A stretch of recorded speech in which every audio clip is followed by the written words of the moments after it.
Star Wars Jedi Survivor is bigger and better in every way than 2019's Fallen Order. 5 years have passed since the first game.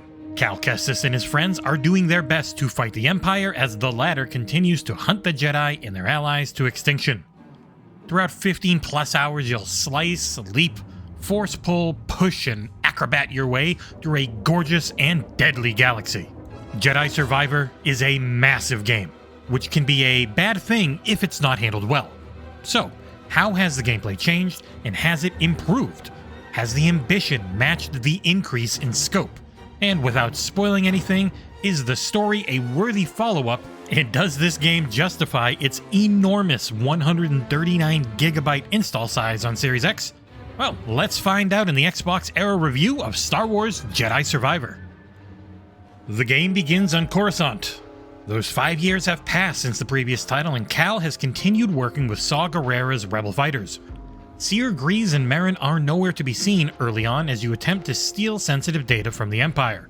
It is a bombastic opening, with immense scale and the ambition needed to make it all work. I won't go into any further story beats whenever possible, just know that this game is dense, and it hit all the right emotional beats for me. The fact that it does that while never sacrificing gameplay is its biggest strength. Too often, the cinematic masterpiece titles feel focused on being a great experience to watch more than they are to play. Jedi Survivor is able to blend the two, with an excellent use of in-engine cutscenes paired with some of the best platforming and combat around. I focused on the main quest and wrapped things up in just over 15 hours with 52% of the game complete. There is so much side content that I could see 35 hours being the minimum to get a 100% completion. The game features multiple locations, all of which are large, with 2 of them being absolutely gigantic. The central quest takes place during the height of the Empire's power, and they are everywhere. Many of the game's previous enemy types return, along with a handful of new ones. There are callbacks to the prequel trilogy galore, and they all worked for me in the context of the narrative. It seems clear that Jedi Survivor's creators love the extended Star Wars universe, and the game ties directly into the recent TV shows set in the same period as well. If you've watched Kenobi on Disney+, there are some cool parallels that elevated the tale being told for me.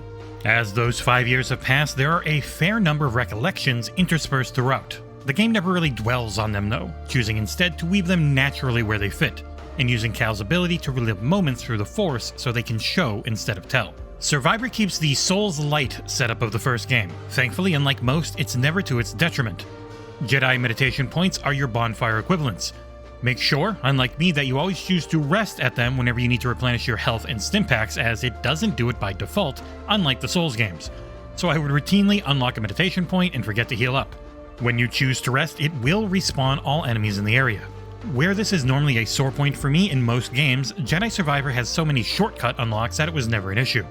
The meditation points themselves aren't given often, and instead, you will constantly unlock ways to quickly get back to where you were if you fall in combat.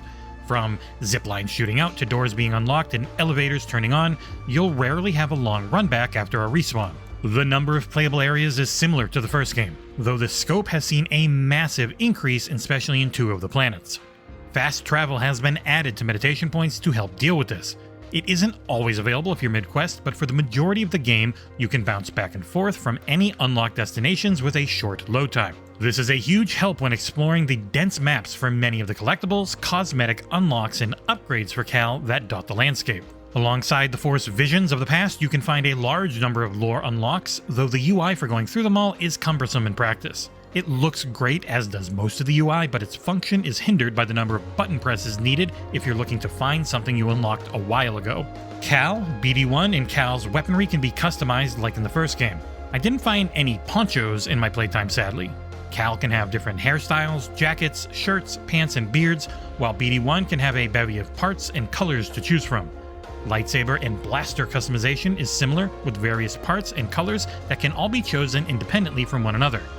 EA's PR provided us with a deluxe edition of the game, which offered up several cosmetics that looked pretty damn cool if you're into spending a little extra. The central hub area of the game offers up multiple upgrade and customization paths, though a few felt underbaked. There is a find seeds and plant them mechanic similar to the first game, but I honestly don't know what the point of it was. I've gone back time and time again, and they just grow and that's it. I might have missed some things here and there, but that was due in large part to a pre-release warning that our save files would likely corrupt a few days before launch if the game was updated with the Day Zero patch. I am curious to see how this patch changes things, as one of the notes is improved performance on all platforms, which the game sorely needs. Xbox Series X has two gameplay modes, quality and performance. We were told that Series S only has one, but as my review code only works on my main console, I was unable to test it. I feel safe to assume that a quality mode is all you'll get on the Series S, sadly. What is also sad is how the performance mode runs on Series X. Lowering the resolution to 1440p, Unreal Engine 4 once again shows how rough open-world games can run on it. For game capture, I did not have variable rate refresh available to me, and things felt pretty bad. Once I passed the point of "you're allowed to capture this," I went back to having VRR on, and it felt way better, though not perfect.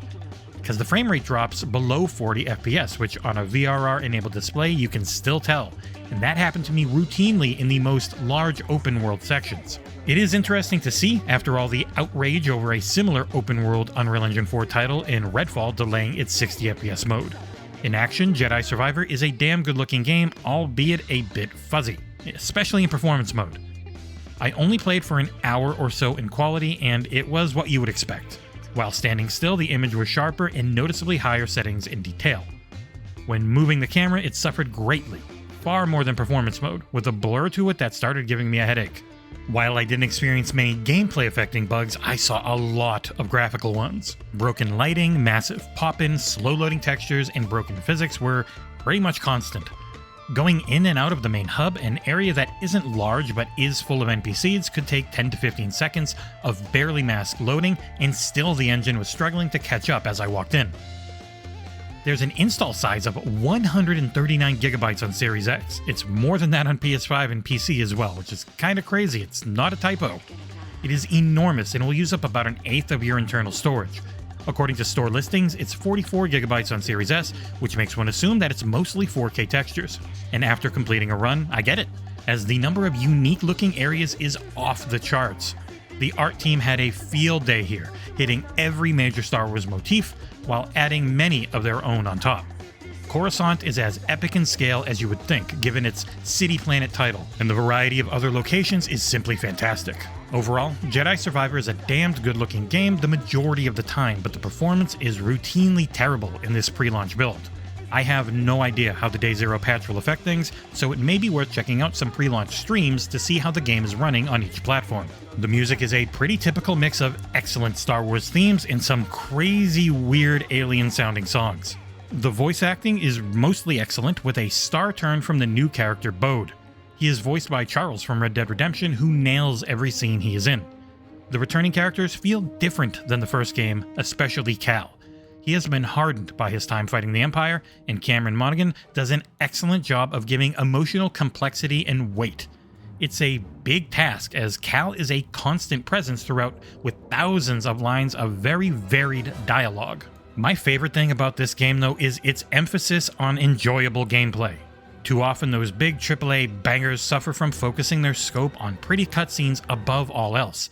They gladly sacrifice gameplay variety in the hope of being cinematic to the point that nothing else seems to matter. Jedi Survivor might have the greatest platforming I've ever experienced in video games. The title that came to mind repeatedly as I unlocked the dozens of traversal skills available was Recore. The oft-maligned Xbox One release had one thing right, and that was its platforming. Cal Kestis is the galaxy's greatest acrobat, with grip strength that would make Metal Gear Solid's Raiden jealous. You will double jump your way through some of the crazier and best designed platforming sections I have ever seen. I try not to spoil things, so I'll keep it as vague as I can, but the new force-powered abilities you get alongside some cool trinkets and mechanical items are ridiculously fun at all times. There was a type of progression blocker that I saw about an hour into the game, and then roughly 14 hours later, I finally went back to it with an ability I had just unlocked and saw an entirely new area.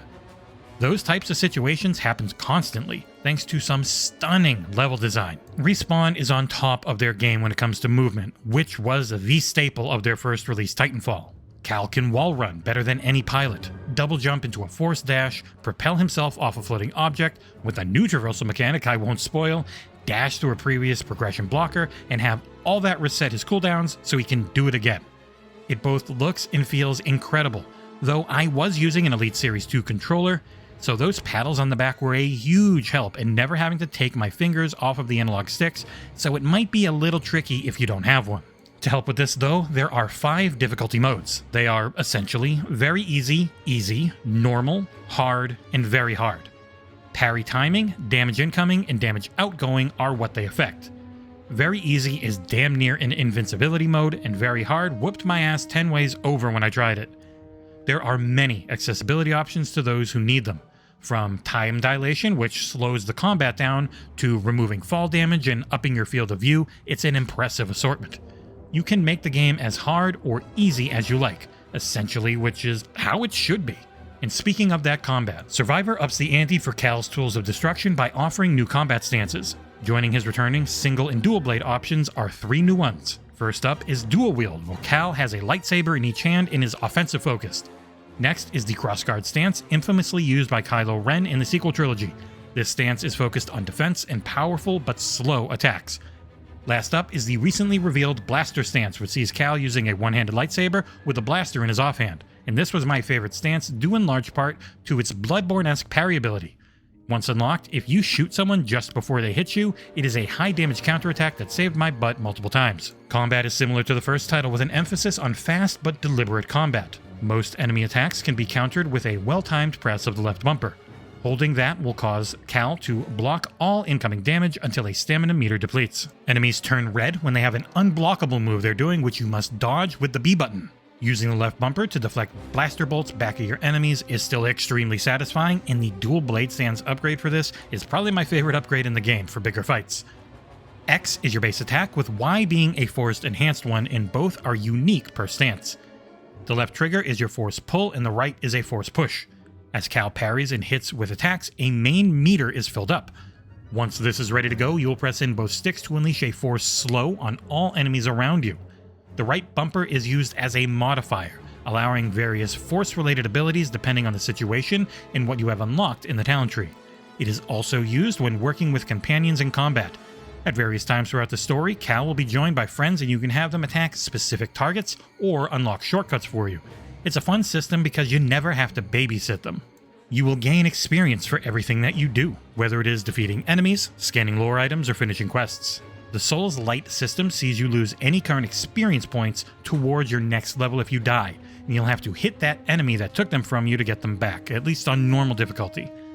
You will not lose any talent points you have earned on death though, which I found to be a real nice balance difficulty-wise. Dying isn't fun, but while it's detrimental, it never wastes your time. Combat is fast, fluid, and occasionally unfair. Enemy moves aren't always the easiest to read, and some of them attack with unblockable moves too often. I would go from wrecking a boss in 30 seconds to dying to a random creature because it used 5 unblockable hits in a row with no time to react in between them. This is another area mentioned in the patch notes that I hope is addressed as well, as it is the only issue I had with the gameplay throughout my entire run. Another cool addition is the ability to chop limbs off people and not just robots. There's no blood, as your lightsaber instantly cauterizes any wounds, of course. It's a little thing, but it adds to the Star Wars of it all, giving the series love of cutting off appendages. Wrapping things up, Star Wars Jedi Survivor continues Respawn's run as one of the best in the industry. It is an incredible accomplishment, blending top-tier gameplay and narrative in a package that few games can match. Performance-wise, during my review, it was rough, but if they can smooth it out, then this is a game that no one should miss. For fans of Star Wars, this is the game we have been waiting for. One that fixes the mistakes of the previous and soars to heights we could have only dreamed of.